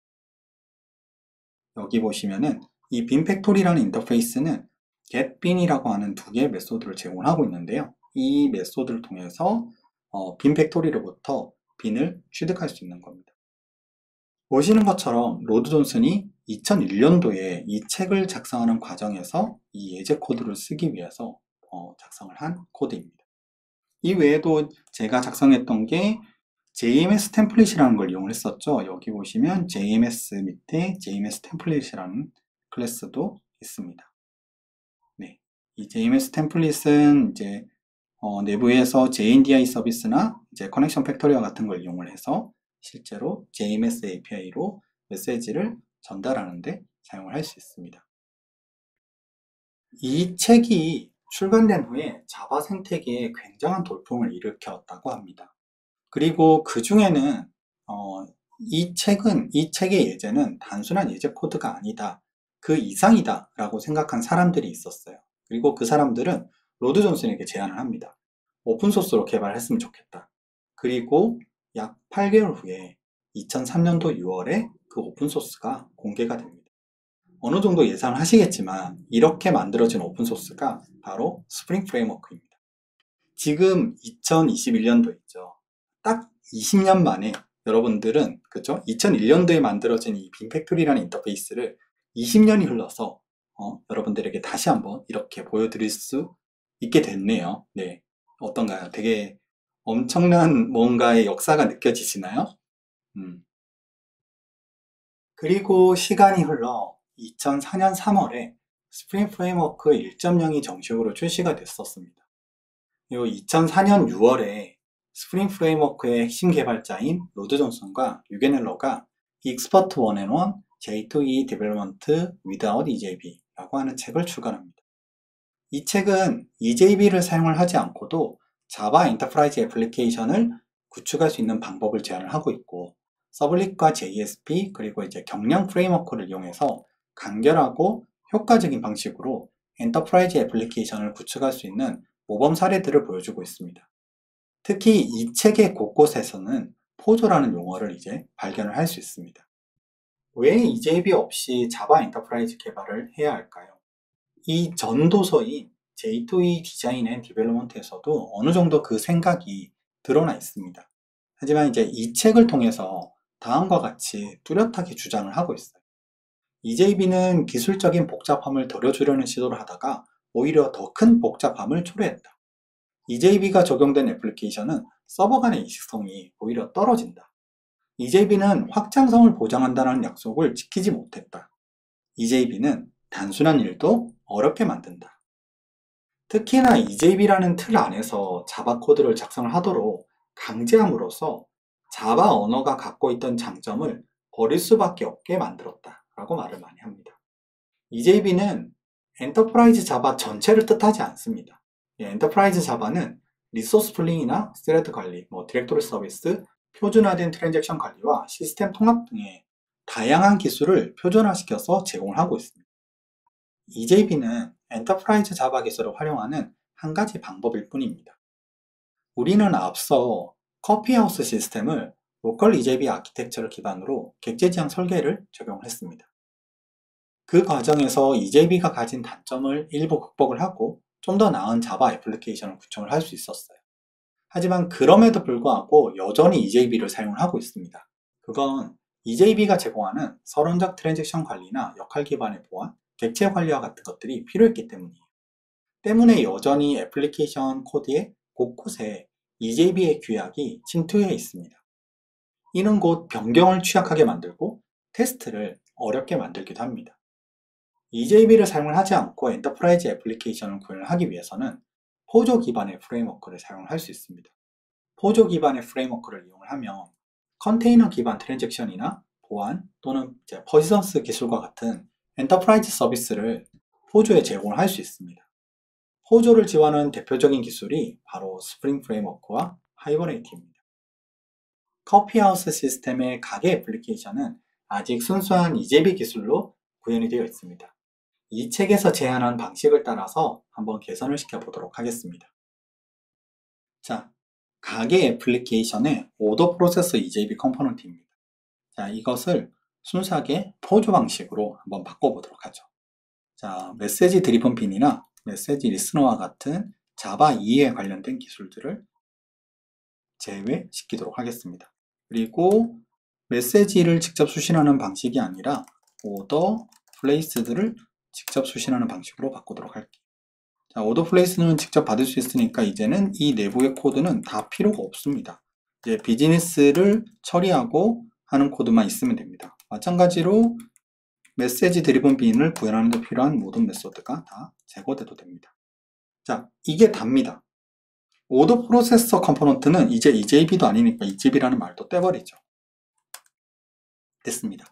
자, 이 오더 프로세서는 주문 정보가 도착하면 그 주문 정보를 받아서 주문을 처리하는 기능을 하는 게 답니다. 그 외에 다른 기능들은 필요하지 않아요. 자, 여기다가 온 메시지가 아니죠. 이제는 처리를 하기 위해서 그러니까 처리한다라는 의미를 가진 핸들이라는 메소드로 바꿔주도록 하죠. 자, 이제 이 오더 프로세스 클래스를 이제 실제로 포조 방식으로 작성을 했고요. 이 이제 포조 기반의 프레임워크인 스프링을 이용해서 앞서 봤던 그 EJB 기술과 동시에 JMS 메시지 기술을 접목을 통합을 시켜주는 과정에서 이제 빈팩토리를 다시 한번 활용을 해볼 겁니다. 자, 빈팩토리를 작성을 할 때 필요한 설정 정보를 먼저 작성을 하도록 하죠. store 빈즈 xml 필요한 스키마 로케이션 정보를 불러오도록 할게요. 자, 필요한 스키마 정보를 다 불러왔습니다. 자, 빈을 등록을 하도록 할게요. id는 먼저 클래스를 지정할까요? 클래스는 order process입니다. 그리고 빈의 이름으로 order process를 지정을 해주도록 하죠. 자, 이제 이 order process를 JMS로부터 메시지를 수신받아서 이제 동작할 수 있도록 하는 작업을 해줄 거예요. 먼저 JMS로부터 메시지를 받기 위해서 스프링이 제공해주는 메시지 리스너 컨테이너라는 걸 먼저 한번 활용을 해볼 겁니다. 빈으로 새로운 빈을 하나 만들어 줄 거고요. 클래스 디폴트 메시지 리스너 컨테이너를 하나 만들 거예요. 자, 이 메시지 리스너 컨테이너는 JMS 커넥션 팩토리 빈이 필요합니다. 네. rf 자, 여기다가 커넥션 팩토리를 지정해 줄 거고요. 동시에 어디로부터 메시지를 받아올 거냐에 대해서 지정을 해줘야 돼요. 그래서 메시지를 어디서부터 받아올 거다에 대해서 알려줄 겁니다. 마찬가지로 조금 있다가 채워주도록 하죠. 그리고 마지막으로 이제 수신받은 메시지를 누구에게 처리 요청을 할 거냐에 대해서 지정을 해줄 거예요. 그래서 메시지 리스너를 작성을 해줄 겁니다. 이 메시지 리스너는 새로운 빈을 등록을 해줄 거고요. 클래스 타입으로는 메시지 리스너 어댑터라는 클래스를 활용을 할 거예요. 자, 이제 메시지 리스너 어댑터는 내부에 두 개의 프로퍼티를 가질 수 있는데요. 실제로 메시지를 처리할 델리게이트 객체를 지정을 해줄 거예요. 메시지는 실제로 누가 처리할 건가요? 오더 프로세서가 처리를 할 겁니다. 그리고 실제로 오더 프로세스가 어떤 메소드를 통해서 처리를 하나요? 핸들이라는 메소드를 통해서 처리를 할 거죠. 자, 이렇게 메시지 리스너를 작성해줬고요. 이제 이 메시지 리스너가 필요한 거는 커넥션 팩토리와 큐이죠. 네, 스프링의 스키마 정보를 JE 스키마를 이용해가지고 두 개의 객체를 JNDI 룩업을 해왔습니다. 첫 번째가 커넥션 팩토리고요. 두 번째가 오더 큐입니다. 자, 이제 이 두 객체를 커넥션 팩토리와 오더 q, 네. 오더 q를 지정을 해주도록 하겠습니다. 자, 이제 스토어 빈즈가 다 작성이 됐네요. 그리고 이제 이 스토어 빈즈는 이제 스프링 컨테이너인 빈 팩토리에 의해서 생성이 되고 동작이 되도록 제가 구성 정보를 채워 넣어둔 상태예요. 자, 이제 커피하우스 애플리케이션을 실행을 한번 해보겠습니다. 제가 코드를 잘 작성했다면은 보시는 것처럼 주문하기와 주문하기 프로세스가 여전히 잘 동작을 하고 있습니다. 그리고 오더 프로세스의 핸들 메소드가 잘 호출이 돼서 동작을 했죠. EJB로 작성된 코드를 떠올려보면 EJB 환경에서 동작하기 위해서 특정 인터페이스를 구현하고 특정 클래스를 상속하고 서버의 종속적인 서비스를 통해서만 접근하고 사용이 가능하게 작성이 되었습니다. 이처럼 어떤 기술을 적용했을 때 그 기술과 관련된 코드나 규약 등이 개발자가 작성하는 코드에 등장하는 경우를 침투적인 기술이라고 말합니다. 반면에 비침투적인 기술은 해당 기술의 적용 사실이 코드에 드러나지 않습니다. 물론 어딘가에 기술의 적용에 따라 필요한 작업을 해줘야 되긴 하지만은 애플리케이션 코드에 여기저기 불쑥 등장하거나 코드의 설계와 구현의 방식을 제한하지 않는다는 게 비침투적인 기술의 특징입니다. 한국 스프링 사용자 모임의 3대 큰일꾼으로 활동하셨던 박성철님은 스프링이 단순한 프레임워크가 아닌 플랫폼으로 발전했다라는 사실과 그럼에도 초기 스프링의 철학은 여전히 유효하고 더욱 강조되어야 하며 스프링 자체보다 중요하다라고 말을 했었습니다. 스프링은 EJB의 실패를 바탕으로 만들어졌습니다. EJB와 마찬가지로 기술적인 복잡함을 애플리케이션의 핵심 코드와 분리하는 데 목표를 뒀습니다. 다만 그 과정에서 EJB처럼 애플리케이션의 핵심 코드에 난입해서 지저분하고 복잡한 코드를 작성하게 만들어버리는 침투적인 기술이 아닌 비침투적인 기술이라는 전략을 택했습니다.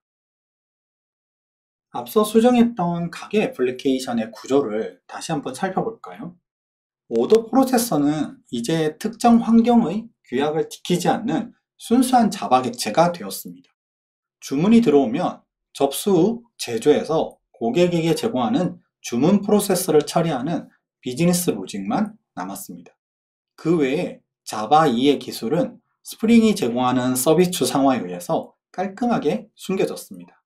만약 JMS가 아니라 RabbitMQ와 같은 메시징 시스템을 변경한다거나 또는 새로운 입력 인터페이스인 웹 API를 추가를 한다 하더라도 오더 프로세서는 전혀 변경될 게 없습니다. 자, 이제 다시 포조로 돌아가 봅시다. 포조란 애플리케이션 핵심 코드를 작성할 때 EJB를 사용하지 말고 일반 자바 객체로 작성하는 것을 의미합니다.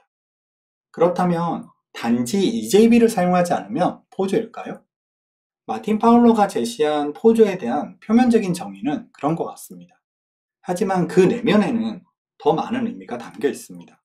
로드 존스는 J2E 디자인 앤 디벨롭먼트와 J2E 디벨롭먼트 without EJB 라는 저서를 통해서 곳곳에 자기의 생각을 남겨뒀습니다. 그 흔적을 찾아다니다 보면은 포조와 포조 프로그래밍에 대해서 많은 것을 배울 수 있습니다. 앞서 말한 두 책과 함께 자바로 엔터프라이즈 애플리케이션을 개발하는 방법이나 스프링 프레임워크를 학습하고 싶을 때 반드시 언급되는 또 하나의 책이 있습니다. 바로 이 한국에서요. 이일민님의 토비의 스프링입니다. 이 책은 스프링의 원리와 사용법과 같은 지식뿐만이 아니라 테스트하기 쉬운 코드, 역할과 책임을 나누는 설계 기법 등을 다루고 있습니다. 이 책을 통해 배울 수 있는 프로그래밍 기술은 자바 개발자라면 누구에게나 유익한 내용으로 가득합니다. 토비의 스프링에는 포조를 다음과 같이 정의를 하고 있습니다. 포조는 객체지향적인 원리에 충실하고 특정 규약과 환경에 종속되지 않게 재활용될 수 있는 방식으로 설계된 객체입니다. 포조 방식으로 코드를 작성하면 저수준의 기술과 환경에 종속적인 코드가 비즈니스 코드와 섞이지 않기 때문에 특정한 기술과 환경에 종속되지 않는 객체로 깔끔한 구조와 코드를 작성을 할 수 있습니다. 동시에 특정 기술과 규약, 환경에서 자유롭기 때문에 객체지향적인 설계를 자유롭게 적용을 할 수 있습니다. 그래서 자동화된 테스트에 유리하며 유지보수성과 확장성이 좋아집니다. 환경의 제약은 코드의 자동화된 테스트를 어렵게 만듭니다. 코드가 요구하는 환경이 준비되지 않으면 코드를 테스트할 수 없기 때문입니다. 그에 반해서 어떤 환경에도 종속되지 않은 포조는 원하는 방식으로 언제, 어느 때고 테스트를 할 수 있습니다. 즉, 포조 프로그래밍은 자바의 객체지향적인 특징을 잘 살려서 비즈니스 로직에 충실하게 코드를 작성하는 것입니다. 이 과정에서 포조로 작성한 코드에 엔터프라이즈 서비스를 적용하기 위해 포조 기반의 프레임워크를 자연스럽게 사용을 하게 됩니다. 단, 포조 기반의 프레임워크를 사용해 개발을 한다고 해서 모든 코드가 포조가 된다고 착각을 하면 안 됩니다. 포조가 지향하는 자바의 객체지향적인 특징을 잘 살려서 설계하고 구현 과정에서 포조 프레임워크를 사용을 해야 포조 프로그래밍이라고 부를 수 있습니다. 이일민님은 포조 방식으로 개발을 했다면 반드시 테스트를 작성을 해야 하며 그래야 포조를 포조답게 쓰게 하고 그 가치를 누릴 수 있다고 말을 했습니다. 그게 진정한 포조 프로그래밍이다 라고. 로드 존스는 자신의 저서 J2E 디자인 앤 디벨로먼트를 통해서 다음과 같이 말을 했었습니다. 객체지향 설계는 그 어떤 특별한 구현 기술보다 중요하다. 자바 2나 자바와 같은 것보다 중요하다. 좋은 프로그래밍 습관과 훌륭한 객체지향 설계는 좋은 엔터프라이즈 애플리케이션의 근간이다. 잘못된 자바 코드는 잘못된 자바 2 코드이다. EJB를 밀어내고 자바 엔터프라이즈 애플리케이션을 구현하는 데 사용되는 다양한 포조 기반의 프레임워크들, 즉 스프링이나 하이버네이트 또한 여러 구현 기술 중에 하나일 뿐입니다. 이 기술을 사용을 한다고 깨끗하고 유연한 코드가 저절로 만들어지지 않습니다. 특히 스프링이 제공하는 기술과 전략은 자바 언어가 가진 객체지향이라는 도구를 극대화해서 사용할 수 있도록 돕는데 그 목적이 있습니다. 복잡한 비즈니스 요구사항을 해결하는 것은 객체지향을 잘 활용해 문제를 풀어나갈 줄 아는 개발자의 역량에 달려 있습니다. 그렇기 때문에 우리는 객체지향 설계와 프로그래밍에 대한 지식을 습득하고 훈련해야 합니다. 동시에 자바 언어와 JVM 플랫폼의 사용법도 잘 알아야 합니다. 또한 객체지향 기술의 선구자들이 부딪히며 풀어둔 각종 패턴과 더 나은 구조를 만들기 위한 설계 원칙, 그리고 리팩토링 기술들을 갈고 닦아야 합니다. 마지막으로 인사를 드리면서 테크톡을 마치도록 하겠습니다. 여러분들의 비즈니스 로직은 포조하신가요? 다음에 또 다른 테크톡으로 찾아뵙겠습니다.